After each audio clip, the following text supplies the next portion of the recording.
નમસ્કાર, આપ જોઈ રહ્યા છો મતલબ ન્યૂઝ અને ગુજરાત એટ 7 સાથે હું છું આપની સાથે નંદની। સમાચારોની શરૂઆત કરીશું। સાણંદના ગોરજમાં હાઈ પ્રોફાઇલ નશા પાર્ટી ઝડપાઈ છે। સાણંદ પોલીસે નિર્વાણા ગ્રીન્સ વીકેન્ડ હોમમાં ચાલી રહેલી હાઈ પ્રોફાઇલ નશા પાર્ટીમાં 81 લોકોની અટકાયત કરી છે। તો શું છે સમગ્ર અહેવાલ, આવો જોઈએ।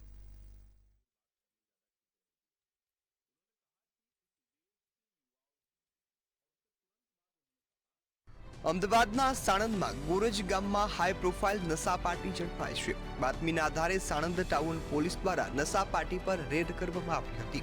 નિર્વાણા ગ્રીન્સ ફાર્મ હાઉસમાં ચાલી રહેલી નશા પાર્ટીમાં 81 જેટલા યુવાન યુવતીઓની અટકાયત કરવામાં આવી છે, જેમાં 38 યુવતી અને 43 યુવકો એમ કુલ 81 લોકોની અટકાયત કરવામાં આવી છે।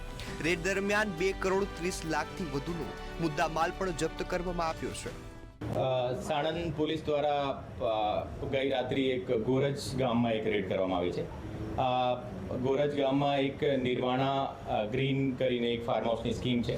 ત્યાં એક ફાર્મ હાઉસમાં એક દારૂની એક મહેફિલ ચાલતી હતી। ટોટલ આ કેસમાં 81 લોકોની ધરપકડ કરવામાં આવી હતી और 81માં જે એમાં તમામ પ્રકારના જે આ મહેફિલમાં જે લોકો સંકળાયેલા હતા, જે સાઉન્ડવાળા છે, જે હુક્કા સપ્લાયર છે, જે ત્યાંના જે કેટરિંગના સ્ટાફ છે, એ તમામને વિરુદ્ધ કાર્યવાહી કરવામાં આવી છે। और અત્યાર સુધી જે ટોટલ 2 કરોડ અને 2 કરોડ 30 લાખ જેવો ટોટલ મુદ્દામાલ જપ્ત કરવામાં આવ્યો છે। મુંબઈના શખ્સે પોતાના સાઢુની 25મી મેરેજ એનિવર્સરીને લઈ પાર્ટી યોજી હતી। આ મહેફિલમાં અનેક મોટી હસ્તીઓ પણ હાજર રહી હતી। પોલીસે રેડ કરતા જ પાર્ટીમાં અફરાતફરી મચી જવા પામી હતી। આ પાર્ટીનું આયોજન અમિત પચેરીવાલ અને આદર્શ અગ્રવાલ દ્વારા કરવામાં આવ્યું હતું। આ બંને ભાઈઓ છે અને મુખ્ય આરોપી તરીકે પણ ગણવામાં આવી રહ્યા છે। અટકાયતમાં લેવાયેલા તમામ લોકોને મેડિકલ ટેસ્ટ કરવામાં આવી રહ્યા છે અને તેમની ઓળખ અંગે તપાસ ચાલી રહી છે। આ સમગ્ર મામલે સાણંદ પોલીસ દ્વારા કાયદેસરની કાર્યવાહી હાથ ધરવામાં આવી છે। સુમન ઠાકોર, મંતવ્ય ન્યૂઝ, અમદાવાદ। સાણંદમાં નશા પાર્ટી મામલે કોંગ્રેસ પ્રવક્તા મનીષ દોશીનું નિવેદન સામે આવ્યું છે। તેમણે સરકાર પર આકરા પ્રહાર કરતા કહ્યું કે હફતા રાજના લીધે નશાબંધીનો કાયદો કાગળ પર ચાલી રહ્યો છે। ગુજરાતની ભારતીય જનતા પાર્ટીની ભ્રષ્ટ સરકાર હપ્તા રાજ અને એના કારણે ગુજરાતમાં નશાબંધીનો કાયદો કાગળ ઉપર છે। આ સરકારે લાખો રૂપિયાની જાહેરાત કરીને કીધું કે અમે કાયદો અતિ કડક કર્યો છે, પણ દેખાવાના અને ચાવવાના બંને એમના ચહેરા જે છે એ વારંવાર ખુલ્લા પડ્યા છે। અને ભારતીય જનતા પાર્ટીની સરકારના મળતિયાઓ અને એમના રાજકીય આશ્રયના કારણે ગુજરાતમાં જે રીતે વેપલો ચાલી રહ્યો છે એના કારણે ગુજરાતનું યુવાધન પણ બરબાદ થઈ રહ્યું છે અને ઠેર ઠેર મહેફિલના કાંડ થઈ રહ્યા છે। મહીસાગરમાં નશામાં ધૂત પીએસઆઈએ લુણાવાડા ગોધરા રોડ પર સાંજે અકસ્માત સર્જ્યો હતો। નશાની હાલતમાં પીએસઆઈએ રાહદારી અને અન્ય કાર ચાલકને અડફેટે લીધા હતા। સમગ્ર ઘટનાના પગલે જિલ્લા પોલીસ વડાએ ગુનો દાખલ કરી કાર્યવાહી હાથ ધરી હતી, તેમજ પીએસઆઈને સસ્પેન્ડ અને લાયસન્સ રદ કરવાની કાર્યવાહી હાથ ધરવામાં આવી હતી। મહીસાગર પોલીસ હેડક્વાર્ટરમાં ક્યુઆરટી શાખામાં ફરજ બજાવતા એચજી ખરાડી, જેઓ હથિયારી પીએસઆઈ તરીકે ફરજ બજાવે છે, જેઓ પોતાની મહિન્દ્રા કેયુવી ગાડી નશાની હાલતમાં પૂર ઝડપે ચલાવી ગોધરા લુણાવાડા હાઈવે પર ભાયાસર ગામ પાસે એક વ્યક્તિને પાછળથી ટક્કર મારી હતી અને એમને પગે ઈજા પહોંચાડી હતી। સાથોસાથ એક ઓરા ગાડીને પણ એમને નુકસાન પહોંચાડ્યું હતું। આ પ્રકારની વર્દી 112 પર આવતા લુણાવાડા ટાઉન પોલીસ સ્ટેશન તાત્કાલિક ઘટના સ્થળે પહોંચી હતી અને આ પીએસઆઈની ઘટના સ્થળેથી ધરપકડ કરી લીધી હતી। સુરત શહેરમાં રખડતા શ્વાનનો આતંક સામે આવ્યો છે। 3 વર્ષના બાળક પર 4 શ્વાન દ્વારા હુમલો કરવામાં આવ્યો। બાલક પાટિયા વિસ્તારમાં આવેલી સોસાયટી પાસેની સમગ્ર ઘટના છે, જ્યાં 4 શ્વાનોએ 3 વર્ષના બાળકનું માથું ફાડી નાખ્યું હતું। બાળક ઘર નીચે રમતો હતો ત્યારે શ્વાનોએ હુમલો કર્યો। બાળકને તાત્કાલિક સારવાર અર્થે સિવિલ હોસ્પિટલ ખાતે ખસેડવામાં આવ્યો હતો, તેમજ બાળકને માથાના ભાગે 30 થી 35 જેટલા ટાંકા આવ્યા છે। वो पीछे सोसाइटी के पीछे रेत के वो था, उस उधर खेलने के लिए 2-3 बार गया, सुबह लेके आया। फिर उसके बाद मैं अंदर आया, हाथ साथ धोया, उसका भी धोया, फिर चले गया। कहाँ गया बोल के देखने के लिए गए। जाने टाइम में तो 4-5 कुत्ते आके एकदम से पकड़ रहे, फिर दौड़ के गया उधर, फिर कुत्ते को भगाया, फिर उसके बाद डायरेक्ट में लेके आए। થી એક બાળક નામે ગણેશ ઉંમર વર્ષ 3 વાળાને સારવાર માટે સિવિલ હોસ્પિટલ ખાતે કૂતરા કરડાની હિસ્ટ્રી સાથે લાવેલા. આ બાળકના સગાવાળાને પૂછતા તેઓએ જણાવેલ કે બાળક ત્યાં ઘર આજુબાજુ રમતું હતું, ત્યાં 4 કૂતરાઓ તેને કરડી માથાના ભાગે ઈજા પહોંચાડેલ. તેને પ્રથમ સરથાણા જકાતનાકાની કોઈ પ્રાઇવેટ હોસ્પિટલમાં સારવાર કરાવેલ અને માથાના ભાગે કૂતરું કરડ્યું હતું તો માથાના ભાગે તેને ટાંકા મારવી તેવી પોઝિશન હતી, એટલે તો લોકોએ પ્રાઇવેટ સારવાર કરાવી અને વધુ સારવાર માટે ત્યાંના પ્રાઇવેટ ડૉક્ટરે અહીંયા સુરત સિવિલ ખાતે રિફર કરેલા. આ બાળકને સુરત સિવિલ હોસ્પિટલ ખાતે ઇમરજન્સી વિભાગમાં લાવેલા અને ત્યારબાદ તેને ઇમરજન્સી વિભાગના ડૉક્ટરોએ સારવાર કરી વધુ સારવાર માટે અમારી હોસ્પિટલના તે સર્જરી વિભાગ ખાતે દાખલ કરવામાં આવેલ.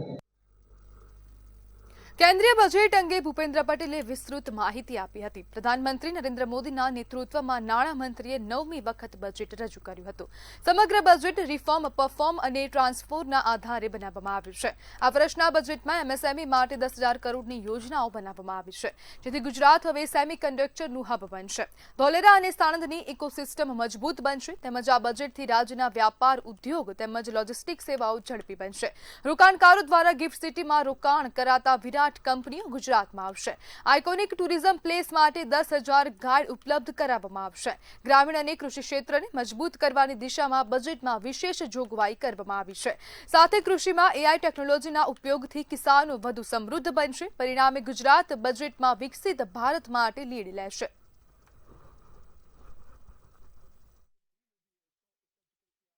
નેતા અને યશસ્વી વડાપ્રધાન શ્રી નરેન્દ્રભાઈ મોદીના નેતૃત્વમાં કેન્દ્રીય નાણામંત્રી શ્રીમતી નિર્મલા સીતારામનજીએ 9મી વખત બજેટ રજૂ કર્યું છે.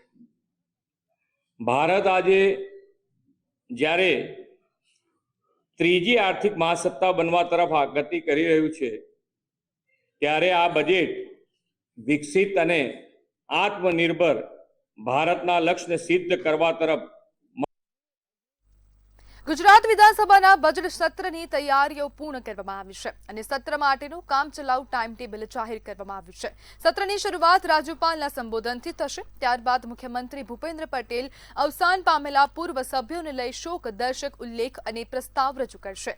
આ પછી નાણામંત્રી કનુ દેસાઈ 18 ફેબ્રુઆરીના રોજ રાજ્યનું વાર્ષિક બજેટ રજૂ કરશે.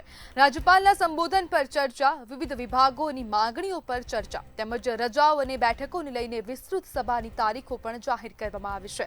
બજેટ સત્ર દરમિયાન રાજ્યના વિકાસ અને નીતિગત મુદ્દાઓ પર મહત્વપૂર્ણ ચર્ચાઓ થવાની શક્યતા છે.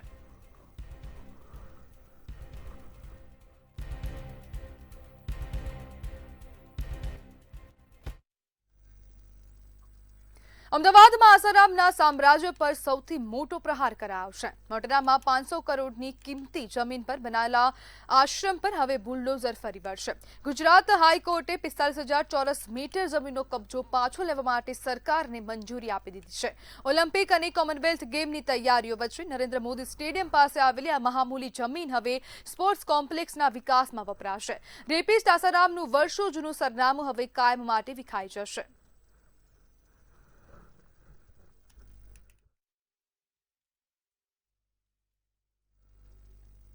ગુજરાત રાજ્ય નાગરિક પુરવઠા વિભાગની ઓનલાઈન સિસ્ટમ ફરી એકવાર ઠપ થઈ છે. છેલ્લા 5 દિવસમાં ત્રીજી વાર ટેકનિકલ ક્ષતિઓ આવતા સિસ્ટમ ઠપ થઈ હતી. ઓનલાઈન સિસ્ટમ ઠપ થતા રાજ્યભરની રેશન દુકાનો પર વિતરણ વ્યવસ્થા ખોરવાઈ હતી. અનાજ લેવા આવેલા રેશન કાર્ડ ધારકોને પરત ફરવાનો વારો આવ્યો હતો.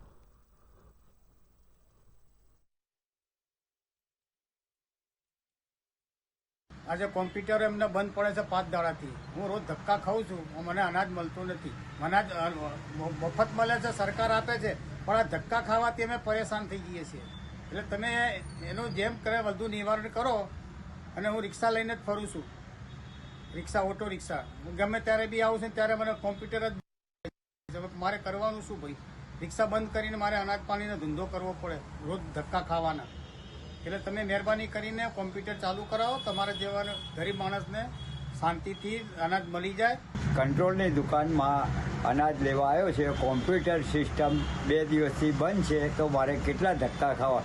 સરકાર મફતમાં આપે છે, અમને ઘણું સારું છે, પણ કોમ્પ્યુટર બંધ હોવાને કારણે અમારે ધક્કા ખાવા પડે છે. વડોદરામાં પાદરામાં એસઆઈઆરના વાંધા મુદ્દે કોંગ્રેસ આકરા મૂડમાં જોવા મળી હતી. કોંગ્રેસ કાર્યકર્તાઓએ મામલતદારની ઓફિસમાં જ બેસીને વાંધાની કોપીની માંગ કરી હતી. તેમજ કોંગ્રેસ કાર્યકર્તાઓ દ્વારા ફોર્મ 7નો દુરુપયોગ કરી મત જે પ્રકારે કમલમની ઓફિસમાંથી પ્રિન્ટેડ ફોર્મો પહોંચ્યા છે એ પ્રકારની માહિતી ચોક્કસ પ્રકારની હોય દરેક જિલ્લામાં ફોર્મો પહોંચાડવામાં આવ્યા છે અને એક ટાર્ગેટના ભાગરૂપે આખા જિલ્લામાં 25,000 કરતાં વધારે ફોર્મ નંબર 7ના વાધાઓ લીધા છે. તેવી જ રીતે પાદરામાં પણ 5,400ની આજુબાજુ વાધાઓ જે કોંગ્રેસની વિચારધારા સાથે જોડાયેલા જે લોકો છે એ લોકોના મત નીકળી જાય, 5,000 થી 7,000 મત ઓછા થઈ જાય તો કઈક રીતે ચીટિંગ કરીને જીતવામાં સરળતા થઈ જાય. એટલા માટે થઈને આ કાયરતાપૂર્ણ કામ આ ભારતીય જનતા પાર્ટીના કોઈ કાર્યકરો દ્વારા કરવામાં આવ્યું છે. વડોદરા મહાનગરપાલિકાની આગામી ચૂંટણીને લઈને રાજકીય માહોલ ગરમાવશે. ત્યારે બીજી તરફ વહીવટી તંત્રએ પણ મશીનરી સજ્જ કરવાની કામગીરી હાથ ધરી છે. વડોદરાના દક્ષિણ ઝોનની કચેરી ખાતે આજથી ઈવીએમ મશીનોનું ફર્સ્ટ લેવલ ચેકિંગ શરૂ કરવામાં આવ્યું છે. બેલ કંપની દ્વારા બનાવવામાં આવેલા આ ઈવીએમ મશીનોની તપાસ માટે કંપનીના નિષ્ણાંતો અને પાલિકાના ઉચ્ચ અધિકારીઓ ઉપસ્થિત રહ્યા હતા. 40 જેટલા કર્મચારીઓ દ્વારા ચેક કરવામાં આવી રહ્યું છે. વડોદરા મનપાની દક્ષિણ ઝોન કચેરી ખાતે આખી પ્રક્રિયા અત્યંત સુરક્ષિત વચ્ચે ચાલી રહી છે. મુજબ કોર્પોરેશનની ઇલેક્શનની તૈયારીઓ આપણે સ્ટાર્ટ કરી છે. ગુજરાત જે ચૂંટણી પંચ છે એના એ મુજબ આપણી જે ઈવીએમ બનાવનારી જે કંપની છે બેલ એ કંપનીના એન્જિનિયરો દ્વારા ફર્સ્ટ લેવલ ચેકિંગ FLC એ આપણે આગામી મહાનગરપાલિકાની ચૂંટણીને ધ્યાનમાં રાખી અને ફર્સ્ટ લેવલ ચેકિંગ આજથી કોર્પોરેશનના એમાં શરૂ કરેલ છે. ઈવીએમ બનાવનાર જે કંપની છે બેલ એમના તરફથી 10 એન્જિનિયરો ગુજરાત ચૂંટણી પંચ તરફથી ફાળવવામાં આવેલ છે અને એની સાથે એમની મદદ આપણો અહીંથી 30 થી 40 જેટલા લોકોનો સ્ટાફ આપણો અહીંયા સામેલ છે અને આગામી 4 દિવસ સુધી આ કામગીરી ચાલુ રહેશે. નવાપુરા પ્રાથમિક શાળામાં તમામ 8 ઓરડા 8 વર્ષથી ડેમેજ જાહેર કરાયેલા છે. 3 સિન્ટેક્સના અને પ્રાર્થના શેડમાં ખુલ્લામાં બાળકોને વૈકલ્પિક વ્યવસ્થાના ભાગરૂપે અભ્યાસ કરાવવામાં આવે છે. 2023થી સતત જવાબદાર શિક્ષણ કચેરીઓમાં શાળામાં નવીન બિલ્ડિંગ બને તે માટે લેખિત જાણ કરવામાં આવી છે. અત્યારે શાળામાં ઓરડા ડેમેજ હોય, કોમ્પ્યુટર લેબ પ્રોજેક્ટ સહિતના સંસાધનોનો ઉપયોગ થઈ શકતો નથી. શાળાની હાલત ખરાબ હોવાના કારણે બાળકોના અભ્યાસ પર અસર પડે છે.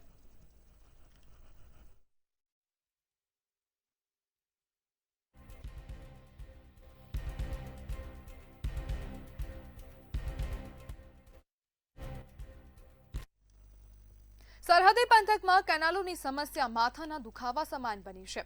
સૌપુરા વાછોડાના ખેડૂતો જાતે કેનાલની સફાઈ કરવા માટે મજબૂર બન્યા છે. વાવથરાદમાં કેનાલોની સમસ્યા વિકરાળ બનતા ખેડૂતોમાં રોષ જોવા મળ્યો છે.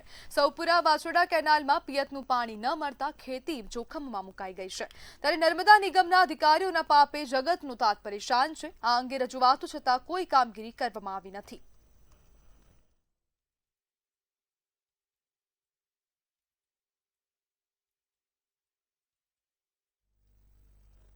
ભરૂચ ખાતે જંબુસરમાં પાલિકાના બુલડોઝર દ્વારા દબાણોનો સફાયો કરવામાં આવ્યો.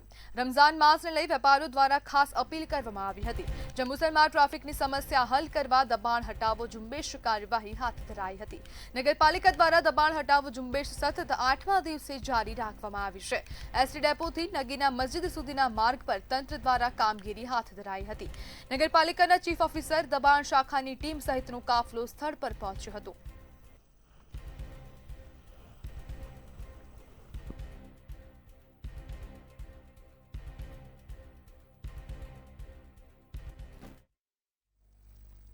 નડિયાદની દિનશા પટેલ નર્સિંગ કોલેજના વિદ્યાર્થીના અપઘાત મામલે નડિયાદ પોલીસે કોલેજના પ્રિન્સિપાલ અને પ્રોફેસરો સહિત કુલ 5ની સામે ગુનો નોંધ્યો છે. મહત્વની વાત છે કે સ્મિત ગત 28 જાન્યુઆરીના રોજ મૃતક જયને ચાલુ કોલેજે બહાર લઈ ગયો હતો, જ્યાં તેણે જયને કહ્યું હતું કે તું શહેરીન મેડમ વિશે કેમ ગંદી કોમેન્ટ કરે છે. તે જ રાત્રે સ્મિત જયને એક કાફેમાં પણ મળ્યો હતો, જ્યાં જય સાથે ઝઘડો કરી જાનથી મારી નાખવાની ધમકી આપી હતી. એટલું જ નહીં, કોલેજના 3 મહિલા પ્રોફેસરો જયને પ્રિન્સિપાલ પાસે લઈ જઈ બળજબરી માફીપત્ર લખાવ્યું હતું, જે બાદ તમામ લોકોએ મૃતક જય સાથે જાતિ વિષયક અપમાન કરી કોલેજમાંથી કાઢી મૂકવાની પણ ધમકી આપી હતી. આમ કોલેજના લોકોના માનસિક ત્રાસથી જય પાટીલે આપઘાત કર્યો છે.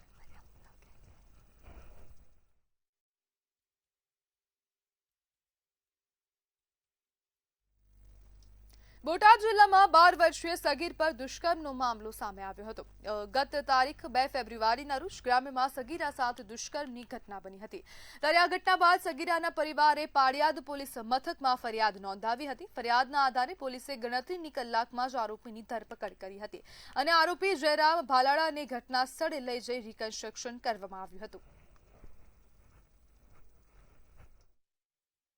પાળિયાદ પોલીસ સ્ટેશનમાં એક દુષ્કર્મનો બનાવ બનવા પામેલ છે. તેની તાત્કાલિક ફરિયાદ નોંધવામાં આવી. ફરિયાદ નોંધ્યા બાદ આરોપી જયરામભાઈ ઈશ્વરભાઈ ભાલાળા તેની તાત્કાલિક ધરપકડ કરવામાં આવી. ત્યારબાદથી જે ભોગ બનનાર દીકરી છે તેની ઉંમર 12 વર્ષ અરાઉન્ડ છે.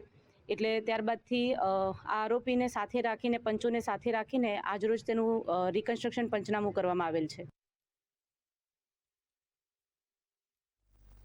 વડોદરાના સાવલીમાં તસ્કરોનો આતંક દિવસે ને દિવસે વધી રહ્યો છે. સેવા સદન સામે અક્ષર રેસિડેન્સીમાં ચોરીની ઘટના બની હતી.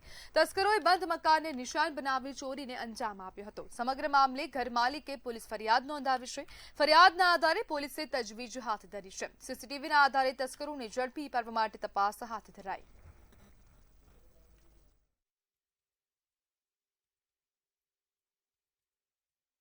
ત્યાં મારા ઘરે ચોરી થઈ છે એટલે હું અત્યારે પોલીસ સ્ટેશનમાં ફરિયાદ લખાવવા હું આવ્યો છું. ચોરીમાં શું થયું? ચોરીમાં એવું છે કે મારી બેબીના ચાંદીના કંઈક દાગીના હતા તો થોડીક રોકડ રકમ હતી, લગભગ 5-6 હજાર જેવી.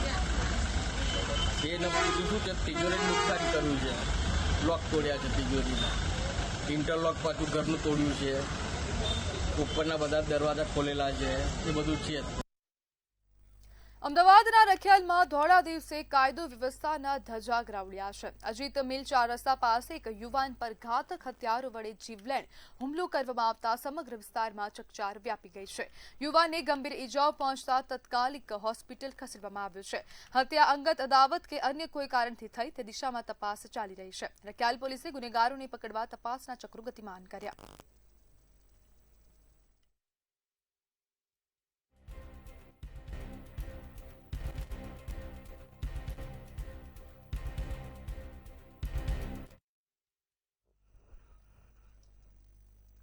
વિસાવદર નગરપાલિકામાં અધિકારી અને પદાધિકારી વચ્ચે બબાલનો મામલો સામે આવ્યો છે. ત્યારે આ મામલે નગરપાલિકાના ચીફ ઓફિસર દ્વારા પ્રતિક્રિયા આપવામાં આવી છે. નગરપાલિકાના ઉપપ્રમુખની માંગણીઓને ન સ્વીકારવામાં આવતા બબાલ કરાઈ હોવાનું ચીફ ઓફિસરે જણાવ્યું હતું. જ્યારે સામે પક્ષી ઉપપ્રમુખની સાથે રહેલ શહેરના પૂર્વ પ્રમુખ કેયુર અભાણી દ્વારા તમામ આક્ષેપોને નકારાયા હતા અને ચીફ ઓફિસર મોટા પાયે ભ્રષ્ટાચાર કરતા હોવાનું જણાવ્યું હતું.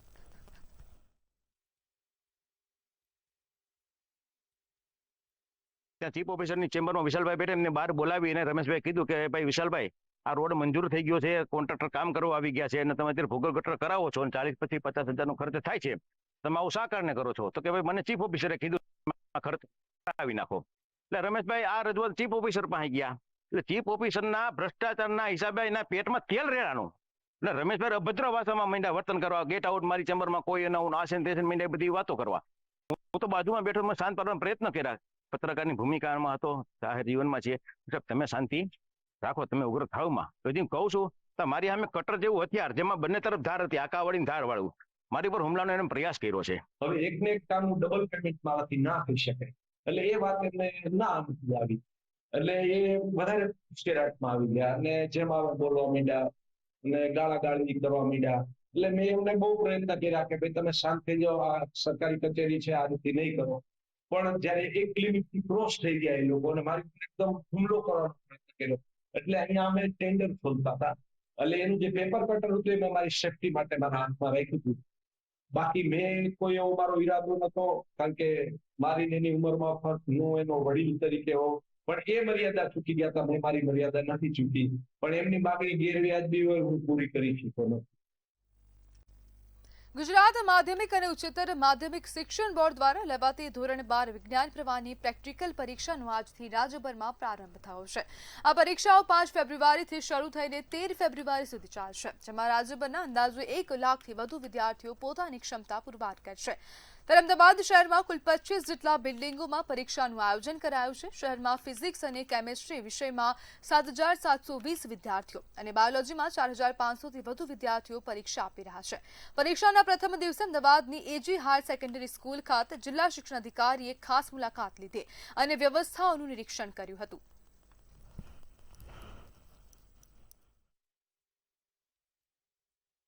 ગુજરાત માધ્યમિક અને ઉચ્ચતર માધ્યમિક શિક્ષણ બોર્ડ દ્વારા ધોરણ 12 વિજ્ઞાન પ્રવાહની પ્રાયોગિક પરીક્ષા આજથી શરૂ થઈ છે. અમદાવાદ શહેરના 25 જેટલા બિલ્ડિંગમાં આ પરીક્ષાનું આયોજન કરવામાં આવેલું છે. આજે અહીંયા એજી સ્કૂલ નવરંગપુરામાં ઉપસ્થિત રહી વિદ્યાર્થીઓનો આવકાર કરવામાં આવ્યો. સાથે સાથે કોઈપણ પ્રકારના સ્ટ્રેસ વગર વિદ્યાર્થીઓ પરીક્ષા આપે તે માટે કેટલાક મહત્ત્વના સૂચનો પણ કર્યા. અમદાવાદ શહેરના લગભગ આમ જોવા જઈએ તો ફિઝિક્સ અને કેમેસ્ટ્રીમાં 7,720 જેટલા વિદ્યાર્થીઓ છે, જ્યારે બાયોલોજીમાં લગભગ 4,000થી 4,500 જેવા વિદ્યાર્થીઓ પરીક્ષા આપનારા છે.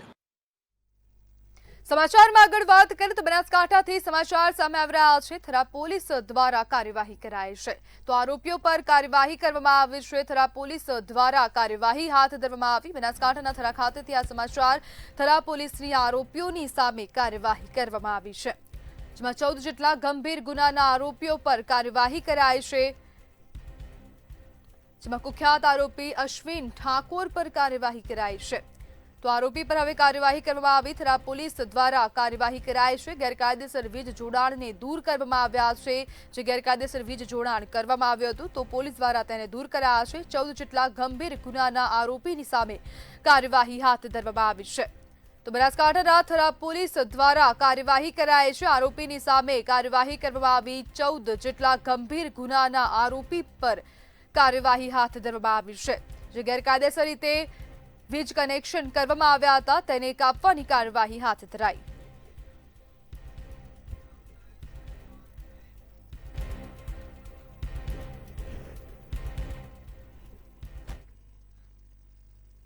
તો નવસારી શહેરમાં ચેઇન સ્નેચર સક્રિય થયા છે. સમાચાર સામે આવી રહ્યા છે. નવસારી ખાતેથી ચેઇન સ્નેચર હવે સક્રિય થઈ ગયા છે અને હવે ચોરીની જે ઘટના છે તેમાં પણ વધારો થઈ રહ્યો છે. જ્યારે નવસારીથી આ સમાચાર. આશાબાગમાં વૃદ્ધા બન્યા ચેઇન સ્નેચરનો ભોગ. તો વૃદ્ધાની ચેઇન ખેંચવામાં આવી છે. રિક્ષામાંથી ઉતરી ઘર તરફ જઈ રહેલા વૃદ્ધાનું મંગળસૂત્ર ખેંચવામાં આવ્યું છે, જેમાં બાઇક પર આવેલ અજાણ્યો સ્નેચર મંગળસૂત્ર ખેંચીને ફરાર થયો છે. તો ચેઇન સ્નેચરની સંખ્યા સતત વધી રહી છે, સક્રિય થયા છે અને પોલીસ દ્વારા કાર્યવાહી પણ હાથ ધરાઈ છે. જ્યારે પોલીસ સ્ટેશનમાં ગુનો દાખલ કરવામાં આવ્યો છે. જ્યારે નવસારીની આ સમગ્ર ઘટના છે. શહેરમાં ચેઇન સ્નેચર સક્રિય થયા છે. વૃદ્ધાના ગળામાંથી મંગળસૂત્ર ખેંચવામાં આવ્યું છે. રિક્ષામાંથી પોતાના ઘર તરફ જઈ રહેલા વૃદ્ધાના ગળામાંથી બાઇક પર આવેલા અજાણ્યા શખ્સે ચેઇન સ્નેચી છે.